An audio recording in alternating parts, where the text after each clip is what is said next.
Hello नमस्कार साथियों, दूसरे सिविल क्लासेस में आप सभी लोगों का स्वागत है, हार्दिक अभिनंदन है। और साथ ही साथ आप सभी लोगों का स्वागत और हार्दिक अभिनंदन सूर्यकिरण बैच के अंतर्गत भी है।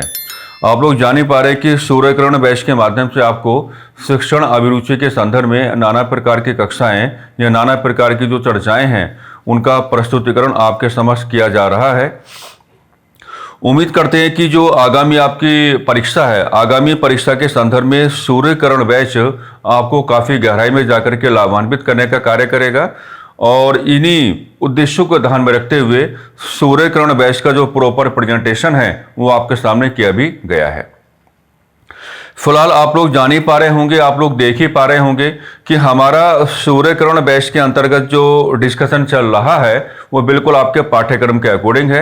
यानी कि आपके पाठ्यक्रम में जिन शब्दावलियों को हाईलाइट किया गया है या आपके पाठ्यक्रम के माध्यम से जिन विषय वस्तुओं को आपके सामने रखा गया है उन तमाम प्रकार की विषय वस्तुओं को आधार बनाते हुए हम चर्चाएं कर रहे हैं।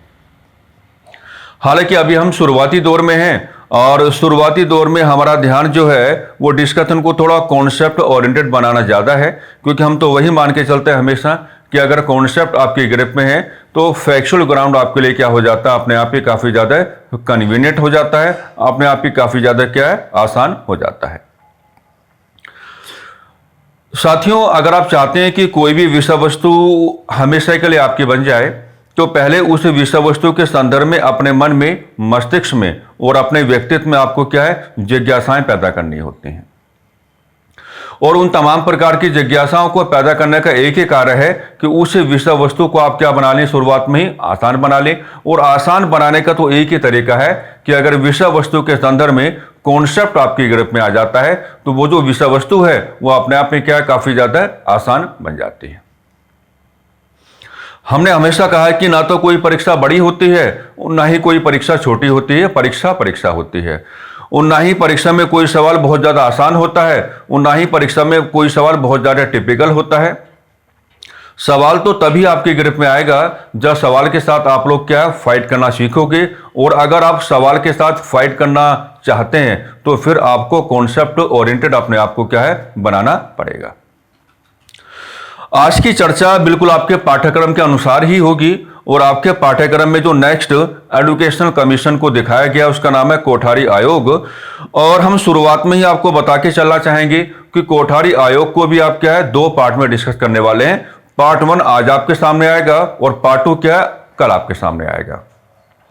यानी कि साथ ही साथ आप ये बात भी जान लें कि सूर्यकिरण बैच के माध्यम से जो भी तमाम प्रकार की कक्षाएं आप लोगों को उपलब्ध करवाई जा रही हैं वो मंडे टू संडे आपके सामने आती रहेंगी। यानी कि एक भी दिन का जो ब्रेक है आपको नहीं दिया गया है।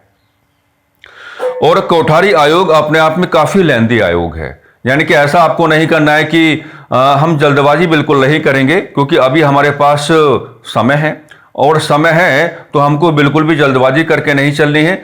कोठारी आयोग को बहुत ही प्यार के साथ हम लोग क्या डिस्कस करेंगे और कोठारी आयोग को हम लोग क्या बांटेंगे। यानी कि पार्ट 1 तो आज आपके सामने आ जाएगा और पार्ट 2 क्या है, कल आपके सामने आ जाएगा। लेकिन पार्ट 1 में हम यहीं पर आपको बता रहे हैं कि पार्ट 1 में आज कोठारी आयोग को आधार बनाकर के हम एक कंपैरेटिव स्टडी कराना आपको सिखाएंगे। और वो जो कंपैरेटिव स्टडी है अगर आप एक बार समझ जाते हैं, अगर एक बार आपकी ग्रिप में आ जाती है तो मामला केवल कोठारी आयोग का ही नहीं है। आप जब कभी भी किसी नई विषय वस्तु के साथ अपना जुड़ाव करके चलेंगे तो उस नई विषय वस्तु को बड़े प्यार के साथ क्या है, आप आसान बना पाएंगे। कंपैरिजन करना सीखो। चाहे कोई आपको कितना भी रोकने का प्रयास क्यों ना करे, चाहे कोई आपको कितना भी ये समझाने का प्रयास क्यों ना करे कि भाई क्या कर रहे हो, आप पढ़ तो रहे कोठारी आयोग लेकिन आपका जो कंपैरेटिव स्टडी है वो कहीं और जा रहा है, तो ऐसा आपको किसी का कहना नहीं मानना है। कंपैरेटिव स्टडी आपको करना सीखना है। साथियों, जितना गहराई में जाकर के आप लोग कंपैरिजंस करना सीख जाओगे उतना ही आपके लिए क्या हो जाएगा, आसान हो जाएगा। और मजे की बात क्या है, जब हम लोग किसी भी विषय वस्तु को आधार बना करके कंपैरेटिव स्टडी करते हैं तो हम मल्टी डायरेक्शंस ओरिएंटेड हो जाते हैं। यानी कि हम एक साथ क्या है, कई प्रकार की विषय वस्तुओं को लेकर के आगे बढ़ने का प्रयास करते हैं। और एक जो व्यवस्थित विद्यार्थी होता है उसका व्यवहार ऐसा आ ही जाना चाहिए। तो फाइनली जो कोठारी आयोग है, कोठारी आयोग का पार्ट 1 हम लोग डिस्कस करते हैं और किस प्रकार से शुरुआती डिस्कशन आपका आ जाना चाहिए, या शुरुआत में किस प्रकार की जो चर्चाएं हैं आपको यहां पर करके चलनी चाहिए। लास्ट डिस्कशन में हमने आपको काफी बातें रिगार्डिंग दिस सिखाने का कार्य भी किया था। सबसे पहले नेम ऑफ द कमीशन, सबसे पहले क्या है, आपको कमीशन का नामकरण करना आना चाहिए। तो जैसे आप लोग देखेंगे कि कमीशन का नाम क्या है, कोठारी आयोग है, जिसको आप क्या कहेंगे, कोठारी कमीशन आप कहेंगे। ओके, कोठारी कमीशन आप कहेंगे। और कोठारी कमीशन को ही अलग तरीके से कैसे कहा जाता है, इसको हम कहते हैं इंडियन एजुकेशन कमीशन भी कहा जाता है। इसको क्या कहा जाता है अलग तरीके से, इंडियन एजुकेशन कमीशन भी कहा जाता है। इंडियन एजुकेशन कमीशन भी इसको कहा जाता है। तो सबसे पहले जो आपका शिक्षा आयोग है, शिक्षा आयोग का साथियों आपको नामकरण करना आ जाना चाहिए। नामकरण करने के बाद जो आपकी डिमांड बनती है आपको टाइम जोन देकर के चलना पड़ेगा। 1964 से लेकर के 1966 तक आप इसको लेकर के जाएंगे, यानी कि 1964 से लेकर के 1966 तक आप इसको लेकर के जाएंगे। अब देखिए मामला क्या है, मामला यह है कि 1964 और 1966 का मामला क्या रहता है कि मान लीजिए आपने यहां पर क्या बनाया, 1964 एडी आपने यहां पर बनाया। तो मेरे प्यारे साथियों, कोठारी आयोग का जो फॉर्मेशन आपको मिलेगा, यानी कि कोठारी आयोग का जो गठन भारत सरकार की ओर से उस समय कराया जाता है, वो 1964 एडी में कराया जाता है। प्रॉपर डेट आपसे पूछ सकता है, तो प्रॉपर डेट आपको क्या लेके चल रही है, 14 जुलाई 1964 एडी आपको क्या है, प्रॉपर डेट आपको यहां पर लेकर के चलनी है। अगली बात आप यहां पर यह बता के चलेंगे कि भी मामला किसका बना है, यहां पर मामला बना है 1966 एडी का, 1966 एडी का। तो 1966 एडी में आप क्या लेके चलेंगे, 1966 एडी में आप लेके चलेंगे सबमिशन ऑफ रिपोर्ट। क्या लेकर के चलेंगे, submission of report. Submission of report यानी कि कोठारी आयोग ने अपनी रिपोर्ट जो उस समय क्या की सबमिट की थी वो 1966 में की है, लेकिन अगर इसकी भी प्रॉपर डेट आपसे पूछी जाए तो आप क्या कहेंगे, 19 जून 1966 आप यहां पर कह करके चलेंगे। ओके, तो ये शुरुआत में आपको करना आ जाना चाहिए। नामकरण आपको बताना पड़ेगा, टाइम जोन आपको बताना पड़ेगा, और टाइम जोन में दो प्रकार के ग्राउंड आपको क्या है हमेशा जनरेट करके चलने पड़ेंगे। एक बनेगा आपका फॉर्मेटिव ग्राउंड, जिसको आप हिंदी में कहेंगे कि कमीशन का गठन कब हुआ, और एक बनेगा आपका रिपोर्ट के सबमिशन का ग्राउंड। तो ये दो प्रकार से आपको यहां पर क्या है कैलकुलेट करके चलना है। अब यहीं से देखिए, आप देख पा रहे हैं कि जो कोठारी कमीशन है अपनी रिपोर्ट का सबमिशन कब करता है, 29 जून 1966 को करता है। तो यहां से आपसे एक सवाल क्या पूछा जाएगा कि भी किस टाइटल या किस शीर्षक के साथ, किस टाइटल या किस शीर्षक के साथ कोठारी कमीशन ने अपनी रिपोर्ट सबमिट की थी। तो टाइटल या शीर्षक आपको यहां पर बता के चलना पड़ेगा, और टाइटल और शीर्षक आपका क्या बनेगा, education and national development. Education and national development, ये इंपॉर्टेंट सवाल कई बार बन भी चुका है, तो ये इंपॉर्टेंट सवाल आपके सामने आ भी सकता है। तो आपको बताना आना चाहिए कि वे किस शीर्षक के साथ कोठारी आयोग ने या कोठारी कमीशन ने अपनी रिपोर्ट क्या है उस समय सबमिट की थी। और जब रिपोर्ट सबमिट की थी तो आपको यह भी बताना पड़ेगा उस समय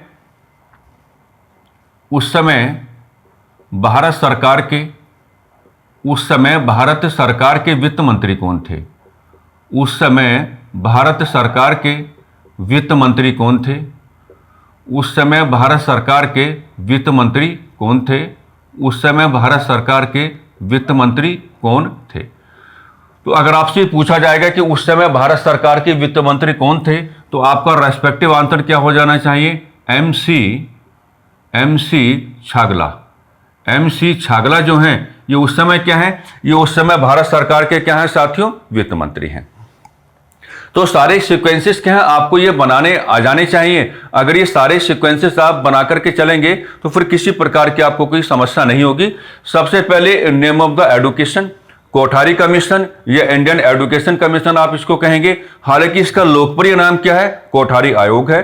और यहां टाइम जोन की कैलकुलेशन आप करेंगे। 1964 में आपको फॉर्मेशन दिखाना है। 14 जुलाई 1964 को भारत सरकार की ओर से इसका गठन कराया गया और इस कमीशन ने 2 साल अपना कार्य किया और 2 साल कार्य करने के बाद फाइनली 29 जून 1966 को अपनी रिपोर्ट का सबमिशन कर दिया। यहां से रिपोर्ट का टाइटल आपको बताना पड़ेगा, education and national development of India. आप इसका टाइटल बता पाएंगे। किसको रिपोर्ट सबमिट की है, तो पूछा जाएगा कि उस समय भारत सरकार के वित्त मंत्री कौन है, तो आपका रेस्पेक्टिव आंसर क्या हो जाना चाहिए, एमसी छागला। एमसी छागला साहब क्या थे उस समय, भारत सरकार के क्या थे जी, वित्त मंत्री थे। तो ये बातें उम्मीद करते हैं कि आपके समझ में आ रही होंगी और इसी तरीके से क्या है कि कैलकुलेशंस आपको करके चलनी है। अब देखिएगा, अब आपको यहां पर क्या क्या बताना आ जाना चाहिए, है ना। देखो, अध्ययन हमेशा करो ठहराव के साथ, है ना।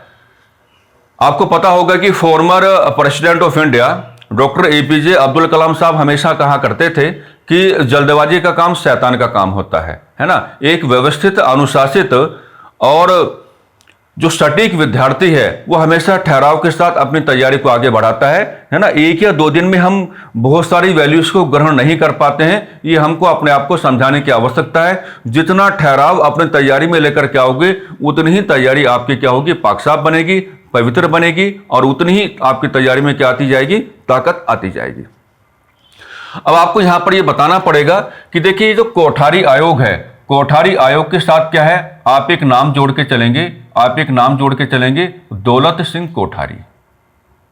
दौलत सिंह कोठारी,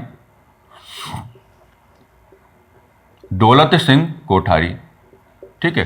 तो ये जो आपके दौलत सिंह कोठारी हैं, इनके बारे में भी आपसे पूछा जाएगा। ये क्या है, इस शिक्षा आयोग के अध्यक्ष रहे, इस शिक्षा आयोग, इस शिक्षा आयोग के अध्यक्ष रहे, इस शिक्षा आयोग के अध्यक्ष रहे, ओके। इस शिक्षा आयोग के क्या रहे, अध्यक्ष रहे। और साथ ही साथ आपको यहां पर बहुत ही इंपॉर्टेंट रेफरेंस आपको यहां पर जोड़ के चलना पड़ेगा। Very very most important reference आपको यहां पर क्या है, जोड़ करके चलना पड़ेगा, ठीक है। आपको ये बता के चलना पड़ेगा कि उस समय ये यूनिवर्सिटी, उस समय ये यूनिवर्सिटी ग्रांट कमीशन, उस समय ये यूनिवर्सिटी ग्रांट कमीशन, उस समय ये यूनिवर्सिटी ग्रांट कमीशन के चेयरमैन थे।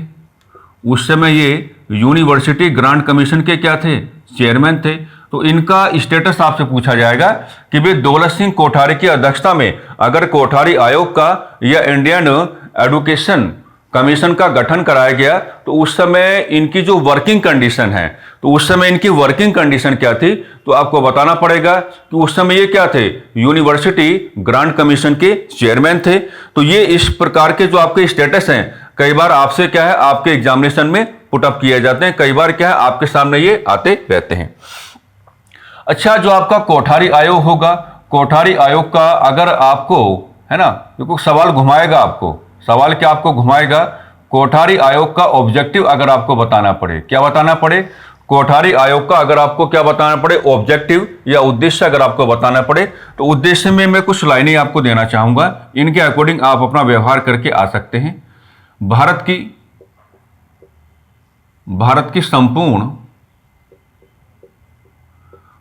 की संपूर्ण शिक्षा व्यवस्था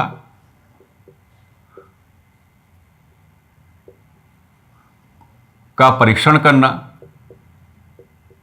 भारत की संपूर्ण शिक्षा व्यवस्था का परीक्षण करना। नंबर 2, इसके नकारात्मक पक्षों को, इसके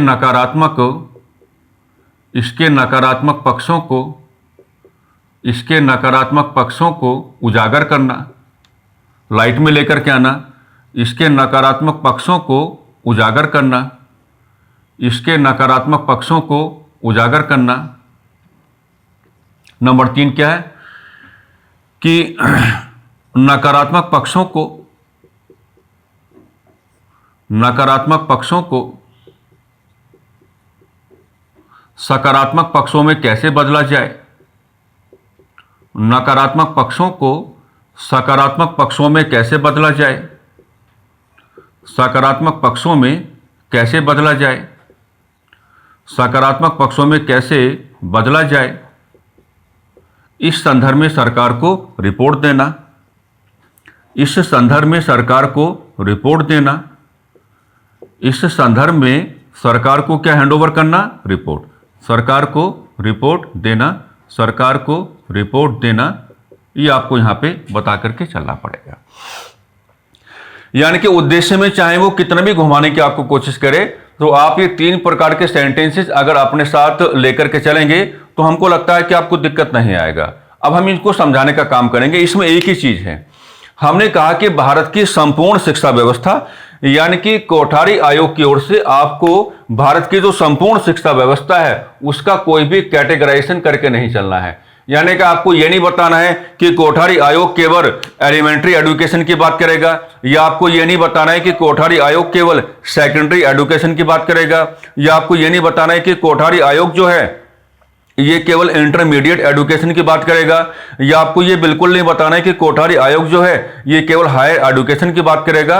यानी कि आपको कैटेगराइजेशन करके नहीं चलना है। यानी कि भारत की शिक्षा व्यवस्था का कोठारी आयोग के संदर्भ में कोई भी वर्गीकरण करके आपको नहीं चलना है। आपको ये कह करके चलना है कि कोठारी आयोग को टास्क ये दिया गया कि आपको तो संपूर्ण भारतीय शिक्षा व्यवस्था का अवलोकन करना है, और आपको करना क्या है कि आपको संपूर्ण भारत की शिक्षा व्यवस्था का अवलोकन करने के बाद आप भारतीय शिक्षा व्यवस्था की जो खामियां हैं, भारतीय शिक्षा व्यवस्था की जो परेशानियां हैं, भारतीय शिक्षा व्यवस्था की जो दुविधाएं हैं, भारतीय शिक्षा व्यवस्था के जो नकारात्मक पक्ष हैं, आप उनको लाइट में लेकर के आएंगे, है ना, उनका प्रॉपर डॉक्यूमेंटेशन करेंगे, और साथ ही साथ आप ये भी बता करके चलेंगे कि भारतीय शिक्षा व्यवस्था के जो तमाम प्रकार के नकारात्मक पक्ष बने हुए हैं, इन तमाम प्रकार के नकारात्मक पक्षों को हम किस प्रकार से दूर करके चलेंगे। तो ये बताना पड़ेगा किसको, कोठारी आयोग को, और किसको बताना पड़ेगा, to the government of India, यानी कि भारत की सरकार को।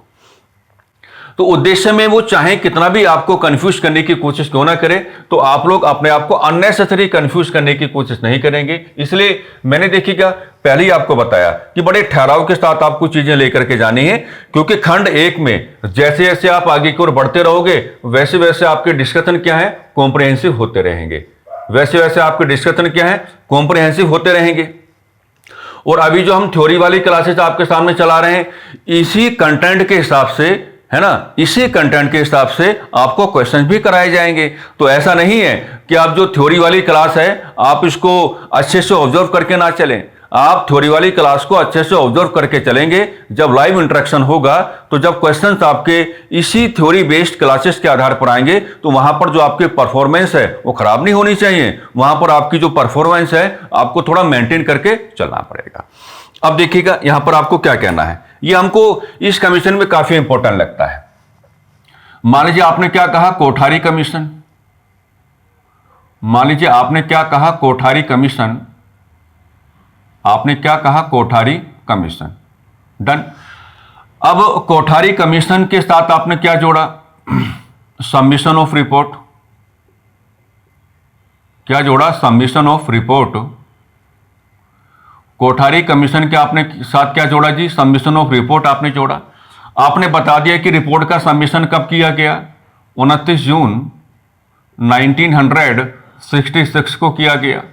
आपने टाइटल भी बता दिया, यानी कि आपने शीर्षक भी बता दिया कि किस शीर्षक के साथ किया गया। तो आपने पूरा पूरा बता दिया कि एजुकेशन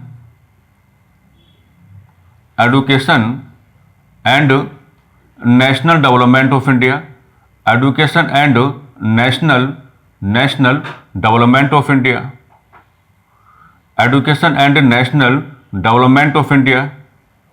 ये पूरा पूरा आपने क्या है ये बता दिया। ये पूरा पूरा आपने क्या है यहां पर ये बता दिया, कोई बात नहीं। अब देखिएगा आपको ये बताना है कि जो रिपोर्ट है ना, यानी कि जो कोठारी कमीशन है, कोठारी कमीशन की जो रिपोर्ट है, सबसे पहले आपको क्या बताना है, सबसे पहले आपको ये बताना है कि कोठारी कमीशन की जो रिपोर्ट है, ये जो रिपोर्ट आपको मिलेगी, ये इसके 3 पार्ट आपको दिखाने हैं। 3 पार्ट्स में क्या है, रिपोर्ट को क्या किया गया था, डिवाइड किया गया था। यानी कि कोठारी कमीशन ने अपना जो संपूर्ण रिपोर्ट है उस रिपोर्ट को 3 पार्ट्स में क्या है डिवाइड किया था। अब 3 पार्ट्स को आप लोग किस तरीके से कैटेगराइज करके चलोगे, यहां पर आपका बनेगा फर्स्ट पार्ट, यहां पर आपका क्या बनेगा फर्स्ट पार्ट आपका बन जाएगा, यहां पर मान लीजिए आपका क्या बनेगा, यहां पर आपका सेकंड पार्ट बन जाएगा, सेकंड पार्ट आपका बन जाएगा, और यहां पर आपका क्या बन जाएगा, मान लीजिए थर्ड पार्ट आपका बन जाएगा, यहां पर आपका क्या बन जाएगा, थर्ड पार्ट आपका बन जाएगा। अब इसमें आपको चैप्टर्स बताने पड़ेंगे, इसमें आपको क्या बताने पड़ेंगे, चैप्टर्स आपको बताने पड़ेंगे। तो यहां पर एक चैप्टर का डिस्कशन आपको करना पड़ेगा, और यहां पर भी क्या है चैप्टर्स, और यहां पर भी क्या है आपको चैप्टर्स बताने पड़ेंगे, यहां पर भी आपको क्या चैप्टर्स बताने पड़ेंगे, और यहां पर भी आपको क्या है चैप्टर्स बताने पड़ेंगे, यहां पर भी आपको क्या चैप्टर्स बताने पड़ेंगे। तो देखिएगा चैप्टर नंबर 1 से लेकर के चैप्टर नंबर जो आपका 6 है वो कहां मिलेगा आपको, फर्स्ट पार्ट में मिलेगा। चैप्टर नंबर 7 से लेकर के 17 तक आपको कहां मिलेगा, वो आपको सेकंड पार्ट में आपको दिखाई पड़ेगा। और चैप्टर नंबर 18 से लेकर के 19 तक आपको कहां लेकर के जाना है, चैप्टर नंबर आपको थर्ड में लेकर के जाना है।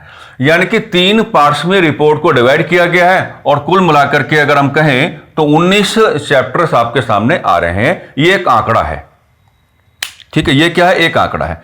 अब चैप्टर नंबर 1 से लेकर 6 तक इन्होंने क्या कहा है, इन्होंने इसको भी है ना, इसमें इन्होंने क्या काम किया था, इसमें इन्होंने क्या काम किया था तो आपको बताना पड़ेगा। तो इसमें इन्होंने एक हम कुछ लिख के आपको बता रहे हैं, उसको हिंदी में कन्वर्ट कर देंगे। जनरल प्रॉब्लम्स ऑफ, या इसको हम कह सकते हैं, कोई बात नहीं, जनरल प्रॉब्लम्स ऑफ, या ऐसे लिखते हैं general aspect of reconstruction of Indian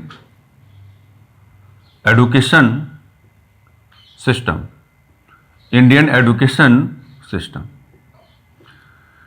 यानी कि हम आपको ऐसा लेकर के समझाना चाह रहे हैं कि जो आपका फर्स्ट पार्ट है, फर्स्ट पार्ट में जो आपके चैप्टर्स आपको मिलते हैं 1 to 6 से लेकर के जो चैप्टर्स आपको दिखाई पड़ते हैं, उसमें अगर कहा जाता है कि general aspect of reconstruction of Indian education system, यानी कि इसमें ये कोठारी साहब आपको या कोठारी आयोग आपको ये बताना चाहता है कि अगर हम भारतीय शिक्षा व्यवस्था का हम लोग उसको पुनः संगठित करना चाहते हैं, अगर हम भारतीय शिक्षा व्यवस्था को नया रूप देना चाहते हैं, या अगर हम भारतीय शिक्षा व्यवस्था को कोई नई दिशा देना चाहते हैं, तो नई दिशा दिए जाने के संदर्भ में, या पुनः संगठित किए जाने के संदर्भ में, या नया जीवन दिए जाने के संदर्भ में हमको किस किस प्रकार की कैलकुलेशंस करके चलनी है।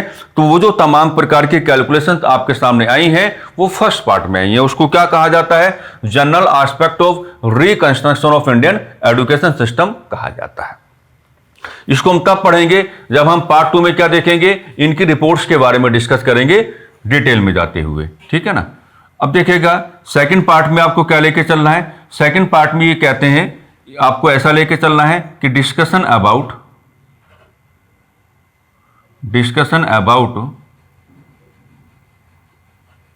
स्टेजेज एंड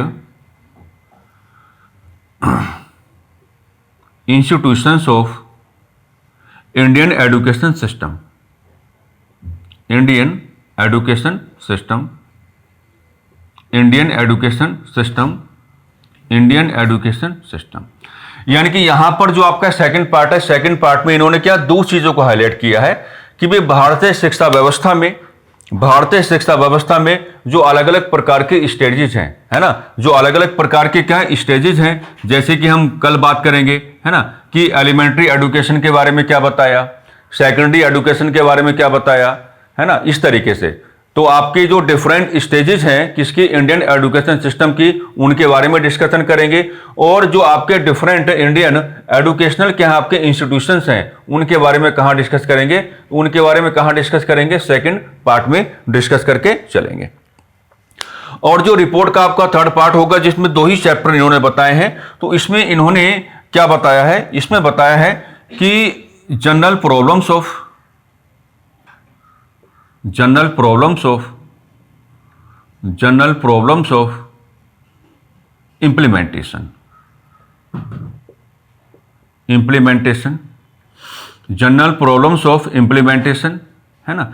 तो इसमें ऐसा लिख के ये आपको ये समझाना चाहते हैं कि भाई देखिए ऐसा है कि अगर हम अपनी कोई भी रिपोर्ट का सबमिशन करते हैं, क्योंकि हम अकेले आयोग तो नहीं है, हमसे पहले भी क्या है आपको भारत में शिक्षा आयोग दिखाई पड़ रहे हैं, तो उन तमाम प्रकार के शिक्षा आयोगों ने कार्य किया और सरकार को अपनी रिपोर्ट हैंडओवर करने का कार्य भी किया, और सरकार ने उनकी रिपोर्ट्स के हिसाब से संपूर्ण तौर पर व्यवहार तो नहीं किया, लेकिन आंशिक तौर पर व्यवहार तो किया ही। तो अगर उनकी रिपोर्ट के प्रावधानों को हम लागू करने की बात करेंगे, तो लागू किए जाने के संदर्भ में परेशानियां क्या क्या आ सकती हैं या दुविधाएं क्या क्या आ सकती हैं, और उन परेशानियों को हमको आइडेंटिफाई करके चलना पड़ेगा, उन परेशानियों को हमको समझ के चलना पड़ेगा, ताकि अगर कोई भी शिक्षा आयोग भारत सरकार को या सरकार को अपनी रिपोर्ट क्या है हैंडओवर करने की बात करता है, तो फिर ये समझाना काफी ज्यादा आसान हो जाए अपने आप को कि अगर हम उस रिपोर्ट को पार्शियली या कंप्लीटली क्या है इंप्लीमेंट कराने की बात करेंगे, तो किस प्रकार की समस्याएं या किस प्रकार की जो दुविधाएं हैं वो हमारे सामने आ सकती हैं। तो 3 प्रकार से व्यवहार कर रहे हैं कि general aspect of reconstruction of Indian education system, ये चैप्टर 1 से लेकर 6 तक आपको दिखाई पड़ेगा, फर्स्ट पार्ट में आपको दिखाई पड़ेगा।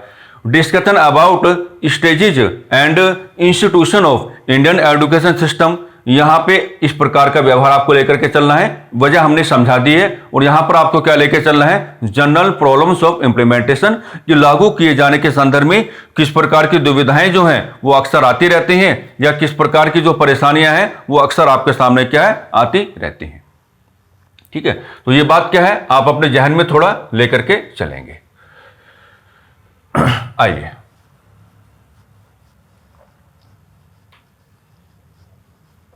अब देखिएगा, क्योंकि कोठारी कमीशन तो अपने आप में काफी लेंदी डिस्कशन हो जाता है, तो पार्ट 1 में तो आपको इसका इंट्रोडक्शन लेकर के चलना ही था, लेकिन जो पार्ट 2 है उसमें फिर आपको थोड़ा डिटेल में जाना पड़ेगा। पार्ट 1 का जो प्रेजेंटेशन है उसके रिगार्डिंग हम आपको ये समझाना चाह रहे हैं कि कोठारी कमीशन के कॉन्टेक्स्ट में आप क्या है आप अपने व्यवहार को थोड़ा क्या है अच्छे से समझ लें, चीजों को समझ लें। आप लोग देखिएगा, आज ही एक चीज सिखाते हैं, इसको हटा ही देते हैं। यहां पर लिखते हैं कंपैरेटिव स्टडी। कंपैरेटिव स्टडी, बड़े बड़े जो आपके फैक्ट्स हैं आप उनको किस प्रकार से आसानी का धरातल दे सकते हैं। तो एक कंपैरेटिव स्टडी हम आपके सामने यहां पर क्या है रखना चाहेंगे। और देखो, जब कभी भी आप लोग कंपैरिजंस किया करो, जब कभी भी आप लोग कंपैरिजंस किया करो, तो आप एक ऐसी वैल्यू को सामने रखा करो जिसके बारे में आपको क्या है ठीक ठाक मात्रा में क्या है जानकारी है। हमने कहा कि कोठारी कमीशन, हमने क्या कहा, Kothari commission, Kothari commission, Kothari commission, क्या कहा, कोठारी कमीशन। अब कोठारी कमीशन के बारे में एक बात आपको हमेशा याद रखनी पड़ेगी कि कोठारी कमीशन का स्पेशल फीचर क्या रहा है। स्पेशल फीचर क्या रहा है, तो देखो कोठारी कमीशन का जो आपका स्पेशल फीचर है वो क्या रहा है, वो ये रहा है कि भारतीय शिक्षा व्यवस्था, भारतीय शिक्षा व्यवस्था, भारतीय शिक्षा व्यवस्था को व्यवस्थित, भारतीय शिक्षा व्यवस्था को व्यवस्थित किए जाने के उद्देश्य से, किए जाने के उद्देश्य से, किए जाने के उद्देश्य से विदेशी सहायता ली गई। ये इंपॉर्टेंट है यहां पर, विदेशी सहायता ली गई, विदेशी सहायता ली गई, विदेशी सहायता ली गई, विदेशी सहायता ली गई। बात समझना मेरी, विदेशी सहायता ली गई। यानी कि अगर आप कोठारी कमीशन को इस प्रकार से कैलकुलेट करने की बात करेंगे तो आपको बताने का मौका मिलेगा कि कोठारी कमीशन ने क्या है ना, यूएसए की हेल्प लेने का कार्य किया। कोठारी कमीशन ने क्या है यूके की हेल्प लेने का कार्य किया। कोठारी कमीशन ने क्या है फ्रांस की हेल्प लेने का कार्य किया। कोठारी कमीशन ने क्या है आपका उस समय क्या था, ये यूएसएसआर इसकी हेल्प लेने का कार्य किया। और भी कंट्रीज हैं, है ना। तो ये इसका बहुत ही स्पेशल फीचर माना जाता है कि जो कोठारी कमीशन है, कोठारी कमीशन का एक वेरी स्पेशल फीचर आप किस प्रकार से लेकर के चलेंगे, तो कोठारी कमीशन का वेरी स्पेशल फीचर आपके सामने ये आता है कि भाई भारतीय शिक्षा व्यवस्था को अनुशासित कैसे बनाया जाए, भारतीय शिक्षा व्यवस्था को व्यवस्थित कैसे बनाया जाए, भारतीय शिक्षा व्यवस्था के जो नकारात्मक पक्ष हैं उनको सकारात्मक पक्षों में कैसे परिवर्तित किया जाए। तो इसके रिगार्डिंग जो कोठारी कमीशन है वो विदेशी सहायता लेने की बात करता है, यानी कि विदेश में जो एजुकेशन सेक्टर के जो आपके एक्सपर्ट बैठे हुए हैं, विदेशों में जो एजुकेशन सेक्टर के जो एक्सपर्ट बैठे हुए हैं उनसे हेल्प लेने की बात हो रही है। उनसे क्या है, उनसे हेल्प लेने की बात हो रही है। अगर आप इस चीज को हमेशा के लिए अपना बनाना चाहते हैं, अगर आप इस चीज को क्या है हमेशा के लिए अपना बनाना चाहते हैं, तो हम आपके सामने एक रखेंगे कंपैरेटिव स्टडी। और ये जो कंपैरिजंस हैं ये कल की क्लास में भी आपके सामने आते रहेंगे, या कल की क्लास में भी क्या आपके सामने आते रहेंगे, ताकि चीजें आपके लिए काफी ज्यादा आसान बन जाएं, है ना। वो मैंने आज की क्लास में शुरुआत में आपको बता भी दिया था। तो कोठारी कमीशन के सामने हम इस कंपैरेटिव स्टडी में क्या रख देते हैं, इंडियन कॉन्स्टिट्यूएंट असेंबली रख देते हैं। अब आप ये मत कहना कि मैं आपको संविधान पढ़ाने लग गया हूं, नहीं, संविधान नहीं पढ़ा रहा हूं, कुछ नया सिखा रहा हूं जो आपकी आवश्यकता है, क्योंकि सब कुछ मैं आप पर नहीं छोड़ सकता। मैं सब कुछ आप पर नहीं छोड़ सकता ना। अगर मैं सब कुछ आप पर छोड़ूंगा तो फिर मामला खराब हो जाएगा, है ना। हो सकता है कि बहुत सारे मामलों में आप थोड़ा मनमाना व्यवहार करने की कोशिश करें, तो उससे तो हम रोकेंगे नहीं, लेकिन सब कुछ हम आप पर नहीं छोड़ सकते। जो सिखाना है वो सिखा के मानेंगे, और वो आपको हल्का सा सीख के चलना भी पड़ेगा। तो इंडियन कॉन्स्टिट्यूएंट असेंबली का हम एक कंपैरेटिव स्टडी कर लेते हैं। आप जानते हैं कि जो इंडियन कॉन्स्टिट्यूएंट असेंबली है, आप ज्यादा बड़ी कैलकुलेशन ना करें, आप उसको एक करैक्टर दे दें बी.एन. राव। आप करैक्टर क्या दे दें, बी.एन. राव। आप सभी लोग जानते हैं कि बी.एन. राव को क्या माना गया है ना, भारतीय संविधान सभा का, भारतीय संविधान सभा का, भारतीय संविधान सभा का, भारतीय संविधान सभा का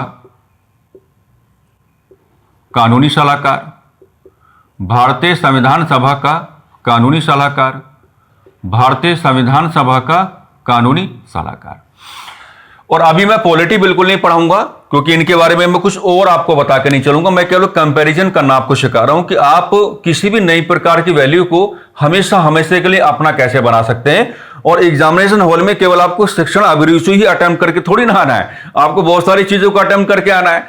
तो वहां पर तो आपके पास सम्यक ज्ञान होना चाहिए, जैन धर्म वाला सम्यक ज्ञान होना चाहिए, यानी कि एक ऐसा ज्ञान जो समय पर आपका साथ छोड़ करके ना जाए, उसको क्या कहा जाता है, सम्यक ज्ञान कहा जाता है, कंप्लीट नॉलेज उसको कहा जाता है। तो बी.एन. राव को जो भारतीय संविधान सभा का कानूनी सलाहकार बनाया गया, तो दरअसल उस समय बी.एन. राव साहब ने पता क्या काम किया था। उस समय बी.एन. राव साहब ने काम यह किया था कि अंतर्राष्ट्रीय समुदाय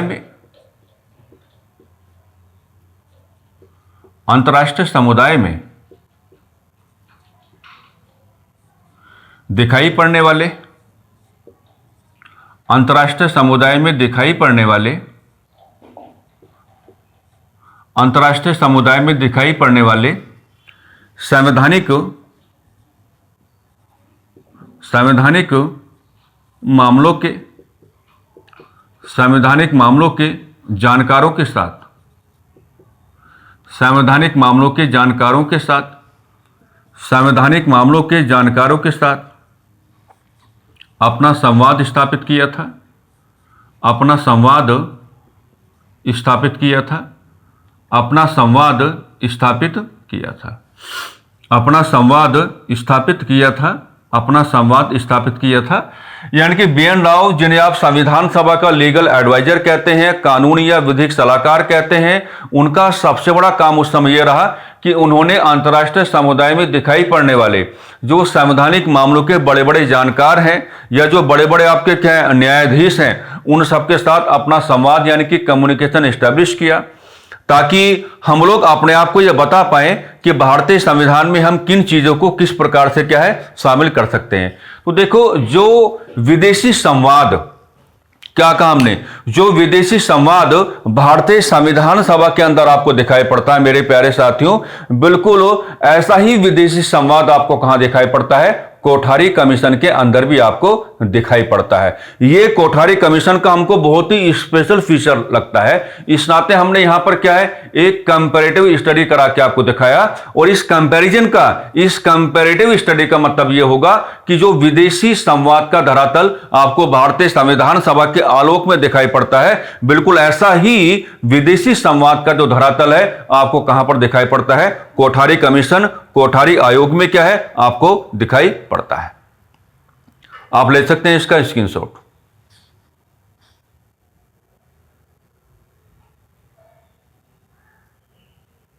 हो गया होगा। तो ये कोठारी कमीशन को लेकर के एक जनरल क्या रहा, हमारा इंट्रोडक्शन रहा। इसको आप पार्ट 1 मान के चलेंगे। कल की क्लास का ड्यूरेशन आपको लेंथी मिलेगा। ओके, कल की क्लास का ड्यूरेशन आपको क्या मिलेगा? लेंथी मिलेगा, क्योंकि कल की क्लास में एट एनी कॉस्ट हमको क्या है, कोठारी कमीशन को वाइंड अप करके चलना है। कोठारी कमीशन को बिल्कुल क्या है, कैलकुलेट करके चलेंगे, क्योंकि कमीशन को 3 पार्ट में डिस्कस नहीं करेंगे, केवल हम क्या है 2 ही पार्ट्स में क्या है डिस्कस करके चलेंगे। तो आज की चर्चा इतनी ही थी।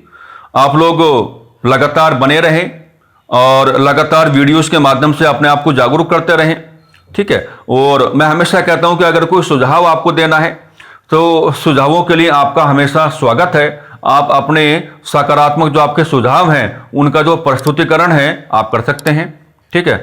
बस इन्हीं सकारात्मक शब्दावलियों के साथ हम आज की चर्चा को थोड़ा विराम देना चाहेंगे। नमस्कार, धन्यवाद।